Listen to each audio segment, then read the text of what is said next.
What if I told you that your anxiety isn't a problem to be eliminated, but actually a secret message your mind is desperately trying to send you? What if that knot in your stomach, that racing heart, that feeling that something terrible is about to happen, what if all of that is actually your unconscious mind trying to protect you from a truth you're not ready to face? Freud discovered something revolutionary about anxiety that will completely change how you see your own suffering. Before we dive into this life-changing insight, if you want to understand your own mind better and discover what your symptoms are really trying to tell you, subscribe to the channel right now. Hit that bell so you don't miss any revelation that could transform your life. And leave a like if you're also curious about what's really happening inside your head. Share this with someone who struggles with anxiety. They need to hear this. Now, let's uncover what Freud discovered about the secret language of anxiety. Here's what Freud figured out that changed everything. Your anxiety isn't random. It's not just your brain malfunctioning or your body overreacting. Every single anxious feeling you have is like a smoke alarm going off in your mind, but instead of warning you about fire, it's warning you about a psychological truth you're trying to avoid. Think about it this way. You know when you're walking and you suddenly feel like you're being followed, but when you turn around, no one's there. That's your mind picking up on something your conscious awareness missed. Anxiety works the same way. It's your psychological radar detecting internal threats that your conscious mind refuses to acknowledge. Freud called this the return of the repressed. It's like when you shove something in a closet and slam the door shut, but it keeps trying to fall out. Your mind does the same thing with painful truths, and anxiety is the sound of that door rattling. Now here's where it gets really interesting. Freud made a distinction that most people don't understand, but it's absolutely crucial. There's a huge difference between fear and anxiety. Fear has an object. You're afraid of something specific, a spider, a job interview, a medical test. You can point to it and say, "There, that's what I'm afraid of." Fear makes sense. It's logical. But anxiety is like being terrified of a ghost. You can't see. It's that feeling of impending doom when everything in your life seems fine. It's waking up at 3 a.m. with your heart racing and having no idea why. It's that constant feeling that something terrible is about to happen, but you can't name what. Here's the mind-blowing part. Freud said, anxiety is actually more accurate than fear. Your anxiety is picking up on real psychological dangers that your conscious mind is blind to. It's like having a security system that can detect intruders your eyes can't see. Let me give you a modern example. You know when you're scrolling through social media and suddenly feel this wave of anxiety, but you can't figure out why. Nothing bad happened. You just saw your friend's vacation photos. But your unconscious mind detected something. Maybe it picked up on your repressed envy, or your hidden dissatisfaction with your own life, or your fear of being left behind. The anxiety isn't random. It's your mind trying to alert you to these uncomfortable truths. Freud identified 3 different types of anxiety, and understanding which one you're experiencing is like having a decoder ring for your own mind. First, reality, anxiety. This is the easiest to understand. It's when you're actually in danger. Your house is on fire. You're about to get fired. Someone's threatening you. This anxiety makes perfect sense because there's a real, external threat. Your mind is doing its job. It's keeping you alive. Second, neurotic anxiety. This is where it gets interesting. This is when you're anxious about your own impulses and desires. It's like being afraid of yourself. You know that feeling when you're standing on a high balcony and suddenly think, what if I jumped? That's neurotic anxiety. You're not actually suicidal, but you're terrified of your own unconscious impulses. This shows up everywhere in modern life. Ever feel anxious around your boss and don't know why? Maybe your unconscious mind is picking up on your repressed anger toward authority figures. Ever feel anxious in a happy relationship? Maybe you're unconsciously terrified of your own capacity for love or your fear of being vulnerable. Third, moral anxiety. This is guilt and shame anxiety. It's when your superego, your internal moral judge, is beating you up. You did something wrong, or you're about to do something wrong, or you're thinking about doing something wrong. This is the anxiety that keeps you awake at night, replaying conversations, wondering if you said something offensive, or feeling terrible about a decision you made. Here's what's brilliant about this. Each type of anxiety requires a different approach. Reality anxiety. You need to take action in the real world. Neurotic anxiety. You need to understand and integrate your hidden impulses. Moral anxiety. You need to examine your internal value system and maybe be more compassionate with yourself. Now, here's where Freud becomes absolutely revolutionary. He said that every single symptom you have, whether it's anxiety, panic attacks, insomnia, or that weird habit you can't explain, is actually your unconscious mind trying to communicate with you. It's like your psyche has its own language, and symptoms are how it speaks. Think of it this way. You know how when your computer is running slowly, it's usually because something's wrong in the background. Your symptoms are like your mind's error messages. They're not the problem. They're telling you about the problem. Let me give you some real examples of how this works. Panic attacks in crowded places. Your unconscious might be saying, you're terrified of being seen, of being judged, of being vulnerable in front of others. This crowd represents your fear of exposure. Insomnia, your mind might be saying, you're afraid to let your guard down. Sleep means losing control, and you're terrified of what might happen if you're not vigilant. Procrastination, anxiety, this could be your unconscious saying, you're more afraid of success than failure. What if you actually achieve your goals? What if people expect things from you? What if you can't handle the responsibility? Social anxiety, your mind might be communicating, you're carrying shame about who you really are. You're terrified that if people really knew you, they'd reject you. The genius of Freud's approach is that he didn't just want to eliminate symptoms, he wanted to listen to them. It's like the difference between turning off a fire alarm versus finding out where the fire is. Here's a practical exercise. Next time you feel anxious, instead of immediately trying to make it go away, ask yourself, what is this feeling trying to tell me? What truth am I avoiding? What am I really afraid of? Your anxiety might just give you the most honest answer you've ever received. So where does all this anxiety come from? Freud had a simple but profound answer: repression. And I'm going to explain this in a way that will make perfect sense. Repression is like being a hoarder, but instead of collecting newspapers and cats, you're collecting painful emotions, uncomfortable truths, and traumatic memories. You keep shoving them into the basement of your mind, thinking, if I don't think about it, it doesn't exist. But here's the thing about psychological hoarding. Eventually, the basement gets so full that stuff starts leaking upstairs. And that leak, that's your anxiety. Let me paint you a picture. Imagine you're in a house, and downstairs in the basement, there's a wild animal trapped. You've locked the door. You've tried to forget about it, but you can still hear it scratching, trying to get out. That's repression.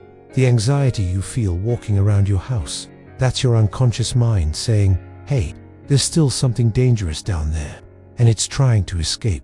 Here's how this plays out in real life. Childhood trauma you got over. Maybe you were bullied, or your parents divorced, or you felt unloved. You told yourself, I'm fine. It doesn't affect me anymore. But your anxiety around intimacy, or your fear of abandonment, or your need to be perfect, that's the wild animal in the basement, still trying to get your attention. Desires you're ashamed of. Maybe you want things you think you shouldn't want. Maybe you're attracted to people you think you shouldn't be attracted to. Maybe you have ambitions that feel selfish, or dreams that feel impossible. You repress these desires, but they create anxiety because they're still there, still demanding acknowledgement. Anger, you're not allowed to feel. This is huge. How many times have you been taught that anger is bad, that good people don't get angry? So you repress your legitimate anger, and it comes back as anxiety. You feel constantly on edge, but you can't figure out why. It's because you've got a volcano of unexpressed anger rumbling underneath. The beautiful thing about understanding repression is that it gives you hope. Your anxiety isn't a life sentence, it's a symptom of something that can be addressed. It's your mind's way of saying, there's something down in the basement that needs your attention. Now, here's where it gets really fascinating. Freud discovered that we don't just repress things randomly, we have elaborate systems for hiding from ourselves. These are called defense mechanisms, and they're like the security system for your ego. Think of defense mechanisms as the different ways you avoid dealing with uncomfortable truths. It's like having a whole toolkit for self-deception. And here's the crazy part. These mechanisms create their own anxiety because they take enormous psychological energy to maintain. Let me show you the most common ones. Denial. This is when you simply refuse to acknowledge reality. My relationship is fine, you say, while your partner is literally packing their bags. I don't have a drinking problem, you insist, while hiding bottles. The anxiety comes from the enormous effort it takes to maintain this level of self-deception. Projection. This is when you take your own feelings and put them on someone else. You're angry, but instead of acknowledging it, you say everyone else is angry at you. You're judgmental, but you think everyone is judging you. The anxiety comes from living in a world where you're constantly under attack, not realizing that the attack is coming from inside. Displacement. Remember when I talked about coming home and fighting with your family because you're mad at your boss? That's displacement. You take feelings from one situation and dump them on another. The anxiety comes from never actually dealing with the real source of your emotions. Reaction formation. This is when you act the complete opposite of how you really feel. You're incredibly nice to someone you secretly hate. You become a workaholic because you're terrified of being lazy. The anxiety comes from the constant pressure of maintaining this. False self. Rationalization. This is when you create logical explanations for illogical behavior. I'm not avoiding intimacy. I'm just focused on my career. I'm not afraid of success. I'm just being realistic. The anxiety comes from living a life based on lies you're telling yourself. Here's the key insight. These defense mechanisms aren't evil, they're how your mind tries to protect you from pain. But they're like living in a house with all the windows boarded up. You feel safe, but you also feel trapped and suffocated, and you can't figure out why. So how do you actually decode what your anxiety is trying to tell you? How do you become fluent in the language of your own unconscious? First, you need to become a detective of your own mind. Start paying attention to patterns. When does your anxiety spike? What situations trigger it? What are you thinking about right before it hits? Your anxiety isn't random, it's responding to specific psychological triggers. Here's a practical framework. Step 1. Map your anxiety. Keep an anxiety journal for a week, not to judge yourself, but to understand yourself. Write down, when did you feel anxious? What was happening? What were you thinking about? What did you do to cope? Look for patterns. Step 2. Ask the right questions instead of why am I anxious, which usually leads to more anxiety. Ask, what is this feeling trying to protect me from? What truth am I avoiding? What would I have to face if I wasn't anxious about this? What desire or feeling am I not allowing myself to have? Step 3. Listen to your body. Your anxiety lives in your body. Where do you feel it? Tight chest might be about unexpressed emotions. Stomach knots might be about decisions you're avoiding. Headaches might be about thoughts you're suppressing. Your body is giving you clues. Step 4. Examine your defense. Your go-to move when you're anxious. Do you scroll your phone? Do you get angry? Do you become super busy? Do you isolate? These coping mechanisms are often clues about what you're really avoiding. Step 5. Practice compassionate curiosity. This is crucial. You're not trying to eliminate your anxiety. You're trying to understand it.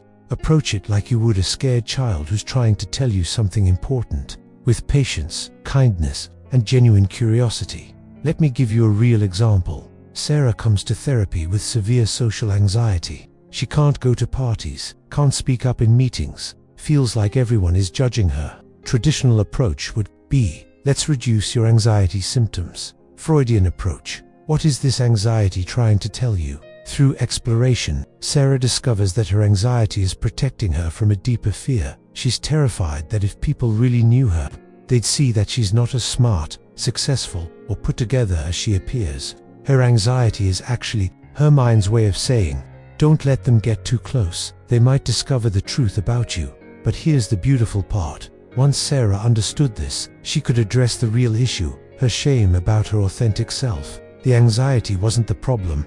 It was the symptom pointing to the real problem. Here's what's revolutionary about Freud's approach. He believed that understanding itself is healing, not positive thinking, not breathing exercises, not medication. Alone, understanding. When you truly understand what your anxiety is trying to tell you, something magical happens. It starts to transform. It's like the difference between living in a house with a ghost you're terrified of, versus finally meeting the ghost and discovering it's just your grandfather trying to tell you where he hid the family treasure. The fear transforms into gratitude. This doesn't mean your anxiety will disappear overnight, but it means you'll stop being afraid of your own mind. You'll start seeing your symptoms as allies rather than enemies. You'll develop what Freud called psychological curiosity, the ability to be fascinated by your own inner workings, rather than terrified of them. And here's the most beautiful part. When you stop fighting your anxiety and start listening to you often discover that it's been trying to guide you toward exactly what you need. The anxiety about your job might be telling you it's time for a career change. The anxiety about your relationship might be telling you it's time to have that difficult conversation. The anxiety about your life might be telling you it's time to start living authentically. Your anxiety isn't your enemy, it's your unconscious mind's way of loving you, of trying to protect you from psychological harm and guide you towards psychological health. The question isn't how to eliminate it, but how to understand what it's trying to teach you. So, what did you think? Does this completely change how you see your own anxiety? If this video helped you understand something about yourself that you didn't see before, leave that like and subscribe to the channel if you haven't already. Hit the bell because every week there's new content to help you decode the mysteries of your own mind. And now I want to know from you, what do you think your anxiety has been trying to tell you? What patterns have you noticed? What truth do you think you might be avoiding? Share your thoughts in the comments. I read every single one and always respond.